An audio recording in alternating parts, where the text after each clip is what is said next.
Today we're going to be looking at the Path of Daggers. This will be spoiler filled. This was definitely slower than A Crown of Swords, but I still wouldn't call it a slog to read. I really like this book overall. I read this book in 3 days, so I suppose it wouldn't feel like a slog regardless if I get through it that quick. For me, what brought this book down a bit was Egwene's arc. I didn't really care about the Bull arc either, but I still found stuff that happened during that arc to be pretty intriguing. But when it comes to Egwene's arc, I could feel my soul weeping, trying to escape my body as the pages went on and on. Aes Sedai power struggles are one of the most boring parts of the series for me personally, whether it's from Nynaeve, Egwene, Elaine, or any Aes Sedai. So having that topic combined with a character that I have zero interest in besides seeing their demise resulted in this arc being a bit of a sleeper for me.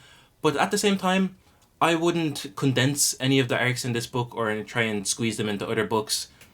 Parts of the arcs were boring, sure, but I still think they would have felt a bit rushed to have them happen any sooner. Like, I have no interest in seeing Egwene's plotting, but I understand why it had to happen as it did, and there were still some moments during her arc that I did enjoy. The book definitely had some momentous events, but it felt like a lot of groundwork being laid for future arcs, which I personally thought was great, but I can see how others may not enjoy this one for it. Besides the plot though, there were some great character arcs, so while this may not be high up in my rankings, it was still a really enjoyable read. It's a book that concludes some character arcs while setting up future plot lines, and I think it's a book that serves that purpose really well. So getting into the book now, I cannot believe nobody enjoys the prologue for this book. None of the reviews I watched enjoyed it, which I thought was wild. You have the Borderland rulers coming together to form a blood pact, binding them together in an effort to combat Rand. I thought that was pretty cool. I enjoyed it for the world building and meeting Tenobia, and I thought it was really interesting how Tenobia is after Bashir now because he chose to follow Rand. Also, something to point out is that Atheniel talked about a spire that nobody goes within 10 miles of because of tales of madness and dying if you touch it. I was waiting for this to pop up for so long because a spire that kills you if you get within a mile of it was something that the Mon mentioned to Mat and Rand on the spray during the Eye of the World when they were going down the, what's that river called? The Arenelle. Then we get to the part that made me love this prologue. I thought Varen's part of it was amazing. So Varen is in the Isle camp questioning the Aes Sedai prisoners, and we find out that she has been using this homebrew compulsion technique that she developed from the different wilders that have come to the White Tower. And it's revealed that Varen wants to keep Rand alive until it's time for him to die. So Varen is confirmed to be a dark friend as far as I'm concerned. I could still be wrong, but fuck it. It's tricky though because she still twisted the truth rather than just straight up lying, and she even thinks to herself about how what she says to Beltane could still be seen as the truth. But I feel like Varen is the type of person to still do that even though she's a dark friend. I've been talking to a subscriber on Discord called King. They're going through the series now as well, and they disagree with me on Varen being a dark friend, so I'm not going to change my mind in the spirit of competition. Varen using compulsion does open up a lot of possibilities looking back in the series though, but I would need to go back and read all the parts she's in again. But off the top of my head, it wouldn't surprise me if Varen used compulsion on Alana to make her bond Rand, because that way Varen has a way of tracking Rand without having Rand directly pissed off with her. Then we have Moradin's part of the prologue where he's playing an ancient board game. I thought the Fisher piece in this was pretty interesting. Moradin describes it as having being blinded by a bandage and clutching its side with blood dripping. This was pretty interesting because Perrin in The Shadow Rising had a vision of Rand where he's blinded by a bandage. So I'm curious if the Fisher piece is like a version of Rand from a different third age, or if Perrin's vision is symbolizing Rand being used like the Fisher piece is used in that game. Moradin also gets in a fury over the Fisher piece, and it reminds him of a memory with Rand. So I guess Moradin is Ishamael reincarnated. I should have guessed that last book. It was probably the most likely option. Instead of having character arcs mingle together with a few chapters each at a time, like in previous books, we pretty much have everyone's arcs happen in blocks. Elaine's was first. There was a really interesting line on page 1 of chapter 1 about the Amayar and how they're taught that the world is just an illusion, a reflection of belief, and they have their own prophecies about the giant crystal sphere and hand that Rand has the mini Sangreal version of. So the Amayar are like the land version of the Sea Folk, if I'm not mistaken. This really piqued my interest because the Sea Folk should technically have the most accurate prophecies, because we found out at some point that the Sea Folk fled to the sea during the breaking. So I wouldn't be surprised at all if the world we've been seeing is in fact not reality and is just another mirror world. Like, we still have the secret from Corianne in the deal's notes that she said the world would not be able to bear. And if you think about how the Aiel reacted to Rand telling them the truth from Roydian, imagine if the whole world found out that they are not in fact the real world, it's not reality. That would cause worldwide bleakness. We start off this book with Avienda and the girls while they're still in Ebudar. I'm not going to summarize much of the start of this arc because it's just a bunch of uninteresting whining over power dynamics between the Aes Sedai, the Kin, and the Atian Mir. Female characters in this are just constantly crying over who's in charge, and it's just never really entertaining for me. Avienda seems to have this ability to sense when people are looking at her. Like, she felt the Golam looking at her from the rooftop, and she felt Marden looking at her through the windows. So this seems to be an ability for Avienda, but this is getting more and more common with all the characters. We have Rand, Avienda, I think Egwene, I think Nynaeve, and I think other characters as well have started to feel these unseen eyes on them, and not just in Talair and Riyadh anymore. And they're also starting to get this sensation of somebody touching between their shoulder blades or something like that. So I'm curious what's going on there. Avienda also has this talent to detect the residues of weaves and read them. I feel like this will be pretty relevant going forward because Varian mentioned that she'd be screwed if any of the wise ones had that talent because of her compulsion. Marden also mentioned that the border wand, or not border wand, border wand, fuck me, the warder bond is an involuntary circle. So I guess that's why warders have to be male and non-channelers so that they can't take control of the circle and they're more susceptible to compulsion. Don't really have much to say for Avienda. She's pretty much just having her arc of adjusting to wetlander culture while still trying to follow Jieto, which is cool I guess, but I'm not super invested in it. She's also getting closer with Elaine, which is whatever. They decided to become first sisters after this book. I did think it was cool with Avienda though, how she's able to take apart the weaves like she does with the gateway she opened up. After Avienda, there's not really much to mention. There's just a bunch of typical squabble stuff. Elaine is scavenging for Terangriel and Angriel. I'm not going to list everything she found, but I have taken notes of everything that she found. It really pissed me off when she was thinking about having to give that stuff to the White Tower, and she was like, oh no, they're mine. Ugh. Elaine sucks. She did some other annoying shit too, like being all smug at the C4 power levels and wishing they'd be more obsequious towards her like the Aes Sedai are. I feel like the girls would be 10 times more productive if they just stopped giving such a shit about who's above who.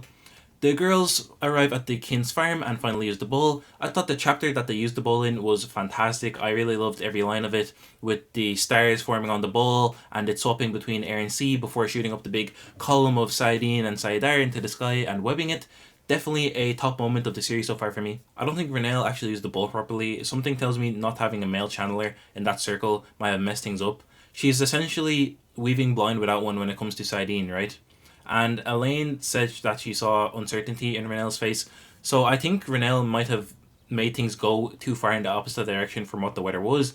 And then she's also done something that has really messed up Saidar and Saidin from how we see the Damani and the Ashaman reacting to it later on.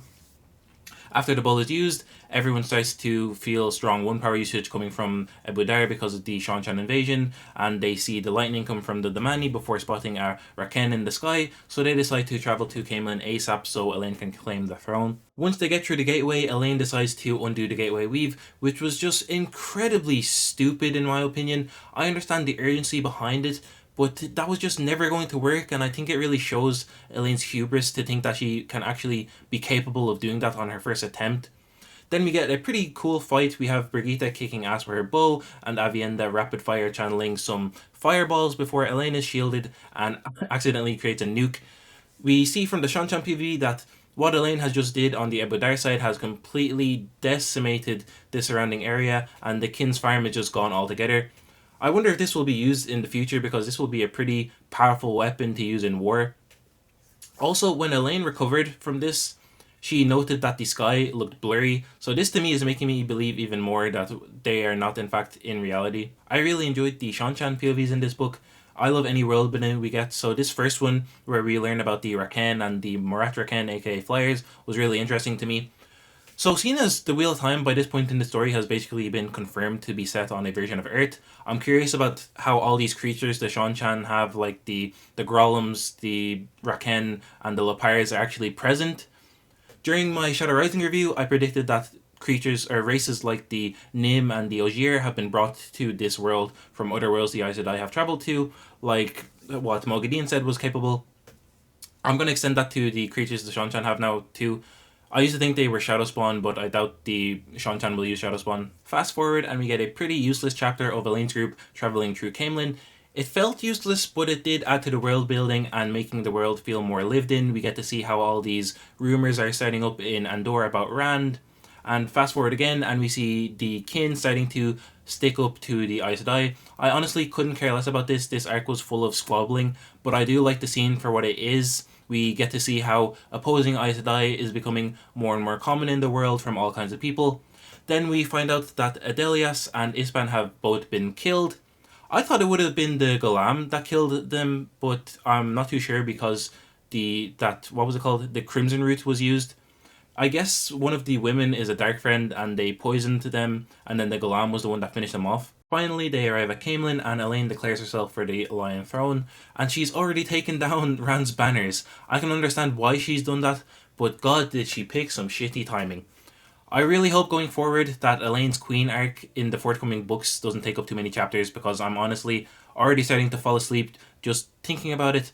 I don't really have anything to say for Elaine as a character in this. She's just had some lines that annoyed me, like she always does. I don't think there was a single Nynaeve POV in this, but I still really enjoyed her in this book. And that just goes to show how much more of an enjoyable character she is for me when I don't have to actually be in her head. She had a good few moments towards the start of this book that I really loved, like her trying to encourage the kin to have more of a backbone, even when it's them standing up to the Aes Sedai. I feel like that moment kind of shows the duality between a annoying, likable character like Nynaeve and a just plain annoying character like Elaine. There's even her telling Elaine to let her know whenever she's acting the fool because of Lan, and she even apologizes, which shocks Elaine. I thought that was great, and even better, once they realize what's going on in Abu Dar, Nynaeve is visibly in pain over having to leave Matt behind, and then we have one of my favorite lines in the whole book. I have to go back for him, burn the boy, he came for me, and I have to. He came for me. I love that line. For the rest of the book, she's all lovey-dovey with Lan, which is whatever. It's their honeymoon, I'll allow it. I gotta say though, I really love the Nynaeve and Elise dynamic. I love how Elise is just everything Nynaeve wants to be when it comes to being the boss, and how she's constantly showing up Nynaeve. I actually found Nynaeve's reactions to be funny for once. The next major arc is Perrin's. I love this arc. I don't really get the hate with this one at all. Sure, he doesn't really do anything, but I still really enjoyed what we got during this arc. This arc made me realize something about Perrin that I have not been paying attention to in previous books, and that is that Perrin is pretty much the antithesis of all the prejudice that female characters have towards men in this, and I didn't realize that until we had the moment with Fail where she's reflecting on how Perrin is nothing like the men that she's known throughout her life. So I really like that aspect. We meet Perrin in Gildan at Betal after he decides to send Anora and Berlain to go to Alliandre. Then on the way back to camp, he saves Morghese and co from the Prophet's men. I love that moment where he just loses it with that Dragonsworn and threatens anyone committing vile acts or just looking at him funny with hanging. Really stupid from Perrin, but I still loved it. I also thought it was really cool how you have these warders, Terrell and Furin, actually following Perrin's commands as well in this book. I always love seeing Perrin become more and more of a leader, and I feel like this is another way in which he contrasts other characters. You have Rand, Egwene, and even Nynaeve having to make people swear to them in order to have more followers. Meanwhile, you have Perrin just attracting more followers wherever he goes without even trying really. And I guess this is the same with Matt, now that I think about it. I guess it's just the Taverian buff. I really enjoyed the reunion with Basil Gill and Perrin. It showed how far Perrin has come since being at what was his inn called? The Queen's Blessing. It shows how Gill's view of him has changed, and at the same time we see how Perrin has gotten more used to not being as trusting with people and more suspicious of people. Well, maybe not suspicious, but he's more cautious and more observant when interacting with others. And it really made me laugh how Basil Gill and Lamgwin are trying so hard to not be spotted by Perrin, and as soon as they're caught, Lamgwin just turns into a bro. Initially, I was curious over how Morghese's arc will progress if she stays with Perrin, but now that she's been captured, I have once again lost all interest. Hopefully, the next time she sees a high-rise window, she actually takes the leap, because I am pretty sick of her by now. Skip ahead to when Perrin is leaving the Wise One's tents, and we finally get the return of Ilias. Thank the light, I have been waiting for so long. I've been dying to have more of him in the series. So I love that he's back and seemingly going to be one of Perrin's closest party members going forward. I can definitely see now how Aram means harm for Perrin and the visions we've been getting. I thought Lanfear was a dangerous yandere. Never did I expect Aram to be the most dangerous of them all. I can definitely see him getting so jealous over this that he turns on Perrin. I do kind of hate how Elas is finally back, and he's used to teach Perrin how to deal with Fael, but hey, who better to teach Perrin? Then Berlin shows up with Alliandre, and we get another moment that I really loved from this arc. Perrin literally fails his way to success. He does everything wrong because he's so distracted by Fael, and he's so not used to being a lord. And Alliandre just goes, holy shit, this must be the Taviran effect, and swears to Perrin. So, like I said earlier, nothing really happens in this arc, but I still loved it because this is pretty much the culmination of Perrin's arc of becoming a lord.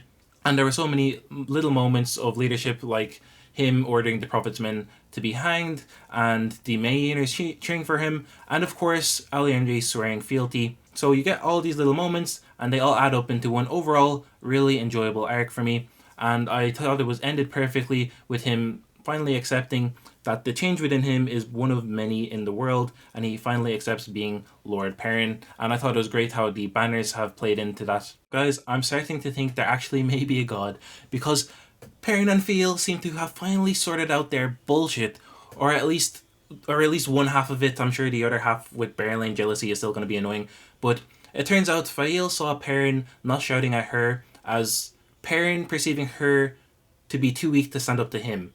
Did I say that properly? I think I did. I'm glad that's finally out of the way. So I guess Fael scheming with her little wannabe Aiel posse was just a plan to get Perrin angry with her to rouse some kind of reaction. So I guess that arc was kind of pointless, that little subplot with Fael. Then at the end of the book, Robert Jordan is like, oh shit, there haven't been any naked women in this book. So Fael, Alliandre, and Morghese get captured by the Shadow and made Ghaishen while Perrin is meeting with Masema. So Perrin dealing with the Prophet and the Shadow should be a really good arc, so I'm looking forward to seeing how that goes. I just hope there isn't too much Berlin in it, that it kind of makes it a bit meh. And I'm also looking forward to Perrin versus the Seanchan, because we found out that the Prophet has been actually secretly meeting with those guys. So Egwene's arc is next, and there's not a snowball's chance in hell I summarize this arc. I thought it was boring. I really enjoy world building surrounding the Aes Sedai when it comes to actually learning about them, but when it comes to actually seeing them in action, watching them vie for power, I would rather watch paint dry. Egwene in this book is pretty much for the whole thing just plotting and scheming, trying to work her way into having more power among the Aes Sedai, which is admirable, but I'm just not interested. Guys, it's a sad day for the channel. The end of an era. Thanks to King, the subscriber I mentioned earlier, I have come to the realization that Egwene has indeed undergone some good character growth in this book. We all know how much I hate Egwene, but unfortunately, I do have to praise her for this. After Swan freaks out with Egwene over her plan to rid the Aes Sedai of the Three Oaths, Egwene reflects on what it is to be Aes Sedai, and she talks about how from the first day she arrived at Tar Valon, she worked really hard to be Aes Sedai, but had never really thought about what it is that made a woman Aes Sedai. It cannot be denied that this is good character growth for Egwene. The Egwene of Book 1 could never have a thought like that occur to her. So this makes it 2 books in a row now where I have no issue with Egwene, and this is even worse than Book 7 because I'm actually praising her for something. I need her to go back to being annoying in future books, or I might die. I'll just shrivel up and turn to dust. Something I really did not like about Egwene's arc though was the payoff. We see her do all this subterfuge and planning throughout the book, and she hints at having this plan in place since being made Amyrlin. Then all of this culminates with some random ass law being used that we've never heard of, and Jordan just gives us a quick rundown of what it is and why it exists from this brown sitter. That was just not good in my opinion. It really rubbed me the wrong way and just completely undermined the whole achievement in my opinion. Compare this with Rand's plotting in the same book. Rand did not just pull out Kalandor randomly and say, oh, I sent Narishma to go collect this. We see Rand send Narishma off on an important but dangerous mission during one of his first chapters. Then when Narishma finally returns during the Seanchan battle, Rand is constantly referencing this bulge and showing his angst and eagerness over using it. And then when it's finally needed, he whips out Kalandor, and it shocked me.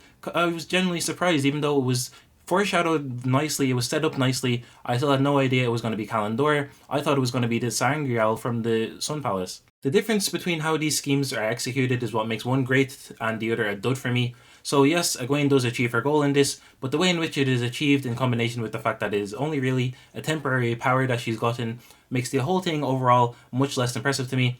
And this brings me back to my original fear of Egwene becoming Caemlyn during Lord of Chaos.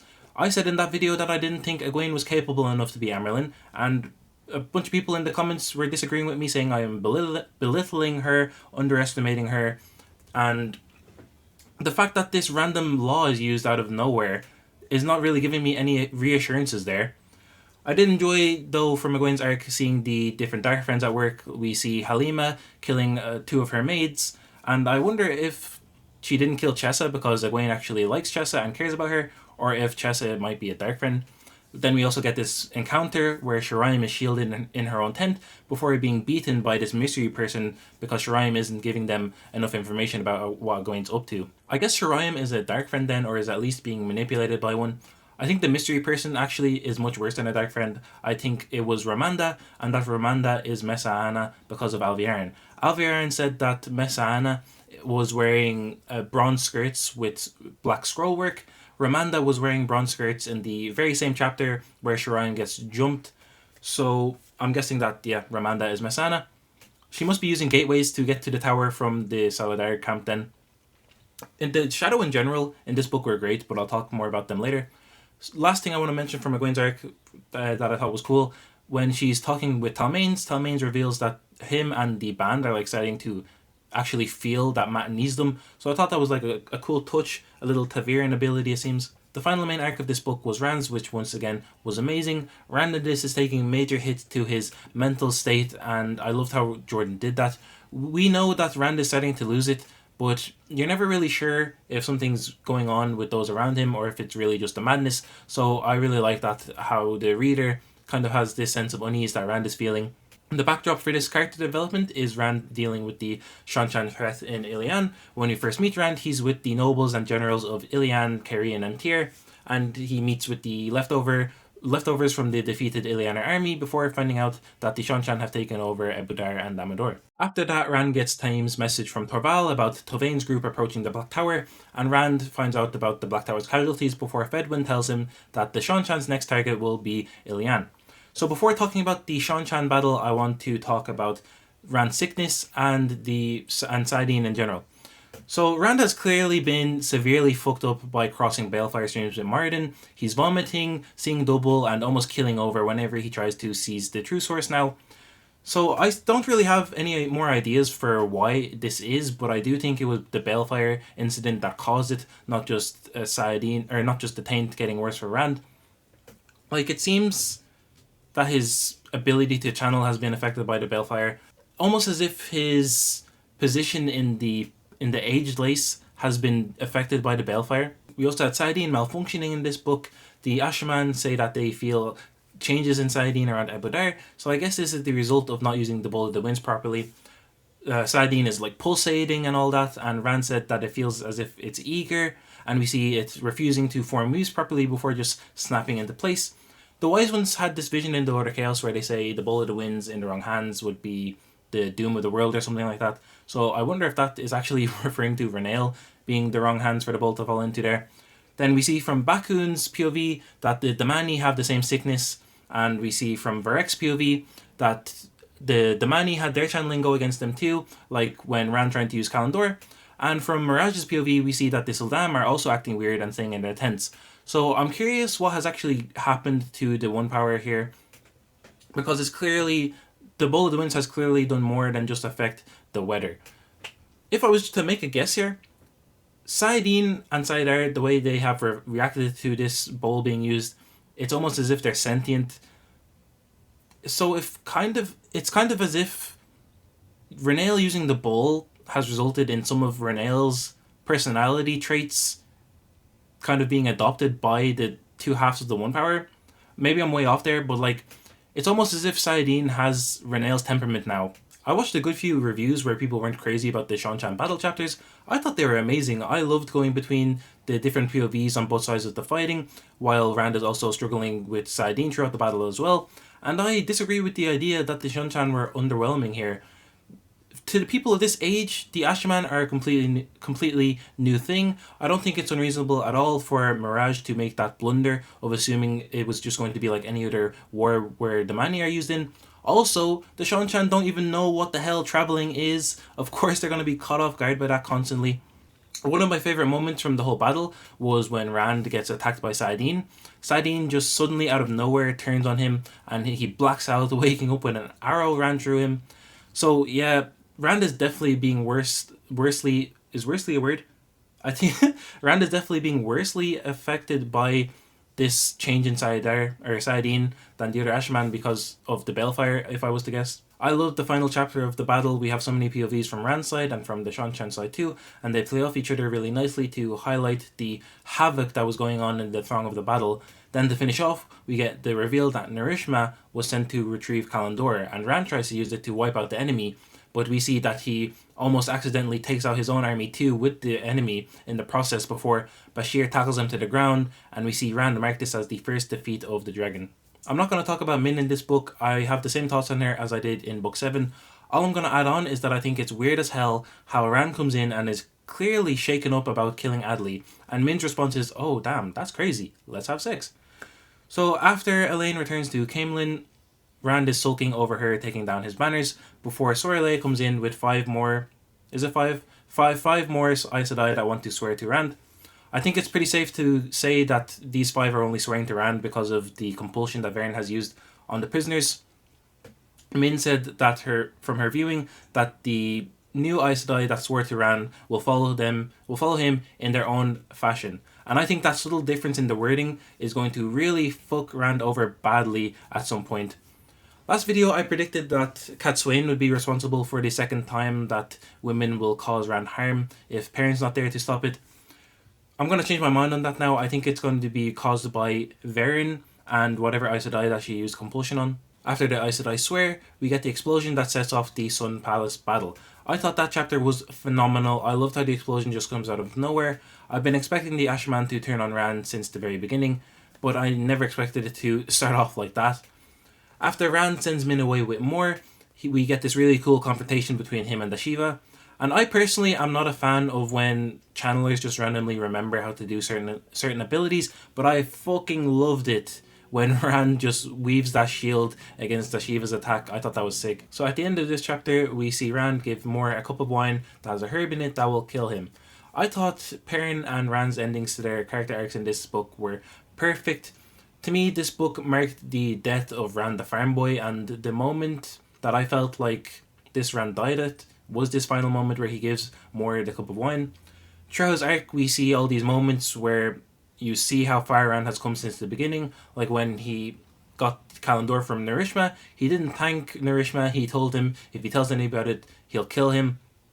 And when we first meet him with the Illianers, he's reflecting on how he has all these people following him, but he feels alone, and despite the power within him, he feels empty. I thought that was the most tragic line in the book, and it really shows again the theme of loneliness that is starting to pop up since book 7. We see how he's constantly harsh with people and snapping at them, and he doesn't really care if everyone is only following him out of fear anymore.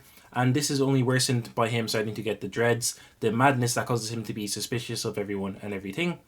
So we have all these moments, and then after Rand decides to mercy kill Mor, he tells Min that he does not have time for tears. That line to me just shows that the old Rand we used to know is pretty much gone, and what we're left with now is just Rand the Dragon Reborn, and his only real tie-in to how he used to be is Min and the comfort that she provides him. Of course, I could be way off with this, but it seems to me that he'll just keep getting like this even worse and worse until Cat Swain and Sorelei show him how to laugh and cry again, whatever that means. I only really have one proper prediction for this book. Like I said earlier, this book felt a lot to me like groundwork being laid for future arcs, while also concluding previous arcs. So yeah, I didn't think there was really much to go off for predictions. My prediction is for what Rand is going to be doing after this book. I think Rand has left the Sun Palace with Min to go remove the taint on saidin.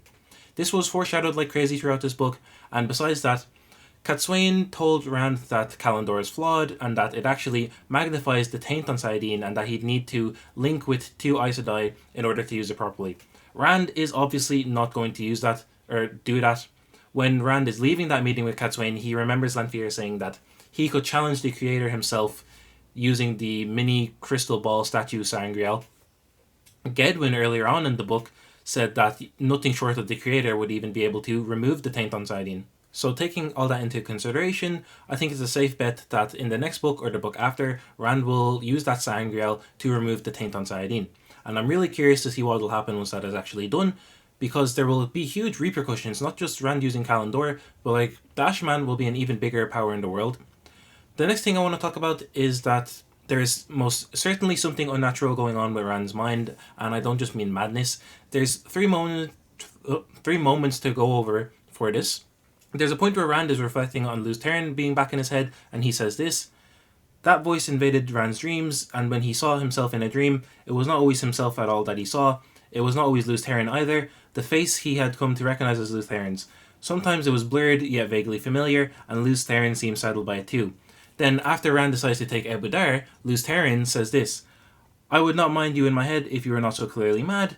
Finally, when Rand seizes the source while in the Sun Palace, this happens. The hallway in front of him doubled itself. For an instant, he thought he saw a face, not with his eyes, in his head. A man, shimmering and unrecognizable, gone. I've spent a long time trying to make sense of all of this, but honestly, it's frying my brain. One thing I can say for sure is that I definitely don't think that the Lews Therin in Rand's head is actually Lews Therin anymore. I think I was right the last review when I said that there's 2 Rands, but I'm still not too sure how that's possible. The bit where Lews Therin said that Rand was in his head is really freaking me out though. It's as if they're both alive, neither of them are dead, and they're both in each other's head. And for some reason, ever since the Balefire stream crossing with Moradin, every time Rand tries to touch the true source, it causes those 2 versions of Rand to overlap, and that momentary overlapping just completely fucks up Rand. Okay, this is me freestyling here. This is not part of the script for the review. I just want to try and think about how touching the true source can cause this kind of overlap. So, like, assume I was correct last review. There's a shadow Rand and a light Rand, and touching the true source is making these 2 overlap. My understanding of the true source is that it is the driving force of creation. The creator made it to spin the wheel of time. The Dark One was imprisoned at the moment of creation. Is it at all possible that the Dark One being imprisoned is what provides the energy, I don't know, loosely saying energy, that provides the true source? So it would kind of be like in Rick and Morty, where Rick has this car battery that's powered by a world that's alive within the battery. So you would have like the Dark One, and let's say the Dark One's world, imprisoned, and then the same way the battery works in Rick and Morty, that their imprisonment is what powers the true source, which is then used to spin the wheel of time. Is that stupid? Am I being stupid? I might be forgetting crucial information here, but the reason I think this might make a little small bit of sense is that Perrin, or I think it was Perrin, said that in all the mirror worlds, the Dark One is still imprisoned at the same place, and it's the same Dark One. So, like, if the Dark One and the Dark One's world is the source of the true source, which is driving the wheel of time, which, like, weaves the patterns onto the age lace and all that shit, then it would make sense for him to be the same version of him that's present in all the mirror worlds, right? So, okay, let's go with that as a random theory for how there could be 2 Rands and how touching the true source can cause them to overlap, because if you touch a true source, which is actually where the other Rand is kept, then that causes the overlap. Don't take me seriously here, this is just me waffling, don't take this as a serious theory. I mentioned the MIR earlier in the review and how they believe that the world is just an illusion, a reflection of belief, so maybe that's another possibility for a second Rand there. Our Rand has who he's the reflection of in his head now, for some reason. So I have less to say for this book because it's shorter, so I'm going to squeeze in my thoughts on the world real quick. Because I've been thinking about how world hopping might be a thing, like Moghedien mentioned during the Shadow Rising, that Aes Sedai used to go to other worlds. So I think that the fact that I've been expecting this to pop back up in the series is actually wrong. I think what she was actually referring to is using the portal stones. So thinking about how world hopping is actually a thing. So I have the pattern of an age, And this pattern gets weaved onto the bigger pattern, which is the age lace. And within the age lace, you have all of reality and existence, past, present, and future, right? So each time the same age comes again, it can be slightly different, and each time it comes, there's a subject. It's subject to greater change, but it's always the same age. So because you have this age lace, which is all of existence, there is no beginnings or endings, as we've been hearing at the start of every book. So it's not like a timeline of repeating instances. You just have this big lace of everything fucked mashed together. So I'm guessing that's how world hopping is actually a thing. So you hop between the different variations of the same age. And the reason you can have stuff like Grolm and Raken in different variations is because every time is subject to greater change. So you just hop to a variation that has been so fucked up that there's these kind of creatures. So I guess this can be a third option for how there's another Rand. So it's just a variation of Rand from a different version of the third age. But again, I don't understand how this will link with linking to the Dark One, or how these two specific Rands are in each other's heads. Okay, so getting back into what I actually wanted to discuss in this review. Quick mention for Mirana. She is very quickly climbing my rankings for side characters. Last book, she was the first to realize that it would be best to actually serve Rand, and she genuinely tries her best for Rand. And then in this book, we see her just completely pop off on Rand after his reaction to the deal that she got with the Sea Folk, and even makes him correct himself. So yeah, she's very quickly climbing my rankings. I'm starting to like her a lot. Another thing I loved about this book was how the Shadow was set up. It seems like the Shadow are getting into position to make big moves after this book. We have Halima and maybe Romanda with the Saladar Aes Sedai causing chaos there. We have Messaana in the White Tower causing chaos there with Alviarin. We have not Moghedien, we have Maridin doing whatever the fuck he's doing off on his own shit, causing chaos, seemingly playing both sides. And then we have Grendal as well, sending off these fake letters, doing her own chaos. Not even to mention what Shemiraj and Osangar have been getting up to. The Grendal chapter was short but sweet. I thought it was fascinating. So it turns out Moradin probably is actually Nay Bliss because he's already being put above the Chosen. I thought Taim was going to be Nay Bliss. I guess he still could be. There's still a long way to go until Tarmon Gaidon. We're also introduced to this new channeler called Sindane. Grendal said that it was pretty rare for a channeler to be stronger with the one power than her, so I think it's pretty obvious that Sindane is Lanfear reincarnated. And also, why else would she be called Last Chance in the Old Tongue if it's not Lanfear? Speaking of Taim, actually, I forgot to mention this when I was talking about Rand's arc, but I think Taim set up this hit on Rand in the Sun Palace because when he found out that Shiva was there, he got angry. So I think he got angry because the Shiva was always one of his henchmen, but he didn't want the Shiva to act yet because he was kind of getting closer to Rand. So anyways, getting back to Grendal's chapter, Shaidar Haran did not even shield Grendal, he just straight up took away the true source from her, which is insane. Maybe he used the true power to shield her, and that's why it feels like it vanished instead of just being shielded, I don't know. So yeah, it seems like the Shadow are getting ready to start making some serious moves with Moradin and Shaidar as the leaders, so I'm looking forward to them being out in full force. It seems like Shaidar Haran is just a fade that has been infused with the Dark One's essence. I'm still just as unsure of Cadsuane as I was last book, guys. She made a blood pact with Soraleia in this, so I guess Soraleia is going to do Rand dirty at some point.